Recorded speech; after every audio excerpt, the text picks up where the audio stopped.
ডোমকলে পুলিশের গোপন অভিযানে বিপুল আগ্নেয়াস্ত্র উদ্ধার, গ্রেপ্তার আরব আলী ওরফে বদর। গোপন সূত্রে পাওয়া খবরের ভিত্তিতে বড়সড় সাফল্য পেল ডোমকল থানার পুলিশ। 29শে জুন রাত থেকে 30শে জুন ভোর রাত পর্যন্ত অভিযান চালিয়ে পশ্চিম কুচিয়ামোড়া এলাকায় এক ব্যক্তিকে গ্রেপ্তার করে বিপুল পরিমাণ আগ্নেয়াস্ত্র ও গুলি উদ্ধার করা হয়েছে। পুলিশ সূত্রে জানা গিয়েছে, ধৃত ব্যক্তির নাম আরব আলী ওরফে বদর।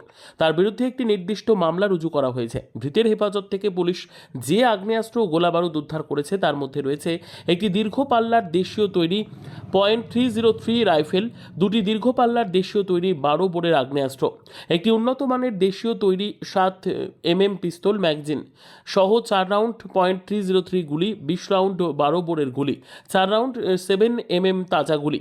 পুলিশের অনুমান, ধৃত ব্যক্তি এই সমস্ত আগ্নেয়াস্ত্র কোনো অপরাধমূলক কাজের উদ্দেশ্যে জমা করে রেখেছিল। অস্ত্রগুলির উৎস, সম্ভাব্য ক্রেতা কিংবা অন্য কোনো চক্রের সঙ্গে যোগ রয়েছে কিনা তা খতিয়ে দেখছে পুলিশ। গ্রেফতারকৃত আরব আলীকে সোমবার ডোমকল এলডি আদালতে পেশ করে 14 দিনের পুলিশ হেফাজতের আবেদন জানানো হবে বলে পুলিশ সূত্রের খবর। এই ঘটনায় এলাকায় চাঞ্চল্য ছড়িয়েছে। ডোমকল থানা জানিয়েছে, আগ্নেয়াস্ত্র উদ্ধারের ঘটনায় আরও অভিযান চালানো হবে।